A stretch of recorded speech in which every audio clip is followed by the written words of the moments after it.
మన తిరుమల వైభవం యూట్యూబ్ ఛానల్కు స్వాగతం. ఈరోజు మరో వీడియోతో మీ ముందుకొచ్చేశాం. ఎన్నో ఆసక్తికర అంశాలతో మీ ముందుకొస్తున్న మన తిరుమల వైభవం ఛానల్ తప్పక సబ్స్క్రైబ్ చేయండి. ఇక వీడియోలోకి వెళ్ళిపోదాం. ఈరోజు మనం ఒక చాలా ఆసక్తికరమైన కథను విశ్లేషిద్దాం.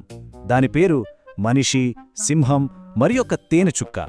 వినడానికి చాలా సింపుల్గా ఉంది కదూ, కానీ ఈ కథ మనల్ని ఎక్కడికి తీసుకెళ్తుందో చూద్దాం పదండి.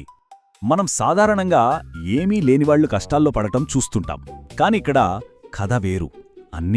అన్నీ ఉన్న ఒక వ్యక్తి కేవలం ఒకే ఒక్క చిన్న తేనెచుక్క అనే ఆశ కోసం తన సర్వస్వాన్ని ఎలా పణంగా పెట్టాడో చూడబోతున్నాం.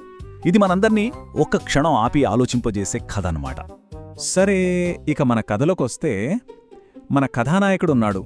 తను మామూలు వ్యక్తి కాదు, ఓ మహాధనవంతుడి ఏకైక కుమారుడు. అయితే అతనికి అకస్మాత్తుగా ఓ వింత కోరిక పుట్టింది. ఆ కోరికే అతన్ని ఒక పెద్ద చిక్కుల్లోకి నెట్టింది.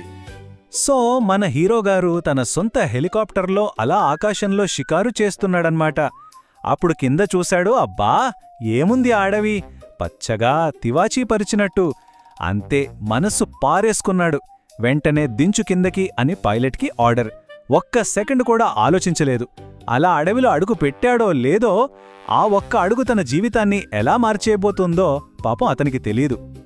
అప్పటిదాకా హాయిగా సాగిన అతని సరదా యాత్ర ఒక్కసారిగా ఒక పీడకలలా మారిపోయింది. ఊహించని ప్రమాదాలు ఒకదాని వెనక ఒకటి వచ్చి అతని చుట్టుముట్టేశాయి. అడవిలో అలా ప్రకృతిని ఆస్వాదిస్తుండగా సడన్గా వెనుకనుంచో భయంకరమైన గర్జన. ఏంటా అని తిరిగి చూసేలోపే ఒక ఆకలిగొన్న సింహం తన వైపే దూసుకొస్తోంది. ఇంకేముంది, ప్రాణభయంతో పక్కనే ఉన్న ఓ పెద్ద చెట్టెక్కేశాడు. కాని కింద ఆ సింహం కదలకుండా ఇతనికోసమే కాచుకూర్చుంది. ఇక్కడ విచిత్రమేంటంటే, తను ఎక్కిన ఆ చెట్టు సరిగ్గా ఓ నీటి కుంట పక్కనే ఉంది. దాని కొమ్మలేమో నీళ్లమీదకు వాలిపోయి ఉన్నాయి. అబ్బా, ఒకవేళ సింహం చెట్టెక్కితే నీళ్లలోకి దూకేయొచ్చు అనుకున్నాడు. కాని అసలు సీన్ అప్పుడే మొదలైంది. కింద నీళ్లలోకి చూస్తే గుండె జారిపోయింది. ఒకటి కాదు, రెండు కాదు, ఏకంగా 4 ఆకలితో ఉన్న మొసళ్ళు నోళ్లు తెరుచుకుని అతనికోసమే ఎదురుచూస్తున్నాయి. ఇప్పుడు చెప్పండి, కిందకు దిగితే సింహం, జారిపడితే మొసళ్ళు, అటు నుయ్యి ఇటు గొయ్యి అన్నట్టు తయారైంది అతని పరిస్థితి. చూడండి, ఇంతటి ప్రాణ సంకటంలో భయంకరమైన పరిస్థితిలో ఉన్నప్పుడు అతని దృష్టి పూర్తిగా పక్కకు మళ్ళింది. ఒక చిన్న తీయని విషయం అతని ప్రాధాన్యతల్ని, అతని ఆలోచనల్ని పూర్తిగా మార్చేసింది. నమ్మశక్యంగా లేదు కదూ. ఒకవైపు సింహం, మరోవైపు మొసళ్ల రూపంలో మృత్యువు అతన్ని తినేయడానికి రెడీగా ఉంది. మరి మనోడి ధ్యాసెక్కడుందో తెలుసా? తను పట్టుకున్న కొమ్మకు పైన ఉన్న తేనెపట్టు మీద.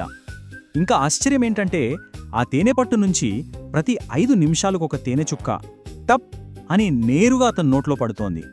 ప్రాణం పోయే స్థితిలో ఉన్న ఆ తీపికి అతను పూర్తిగా లొంగిపోయాడు. ఇంత గందరగోళంలో అతనికి ఒక ఆశాకిరణంలా హెలికాప్టర్ శబ్దం వినిపించింది. అతన్ని వెతుక్కుంటూ అతని హెలికాప్టర్ తిరిగి అక్కడికే వచ్చేసింది. హెలికాప్టర్లోని పైలట్, అసిస్టెంట్ ఇద్దరూ అతని కాపాడటానికి కిందకొక నిచ్చెన వదిలారు. భయపడకు, నెమ్మదిగా నిచ్చెన పట్టుకుని ఒక్కో అడుగు వేసుకుంటూ పైకొచ్చేయ్ అని గట్టిగా అరిచి చెబుతున్నారు. తప్పించుకోవడానికి ఇప్పుడు దారి స్పష్టంగా కనపడుతోంది. కాని అతను చెప్పిన సమాధానం వింటే మనందరం షాక్ అవ్వాల్సిందే. ఏమన్నాడంటే, క్షమించండి, ఒక్క 5 నిమిషాలు ఆగగలరా?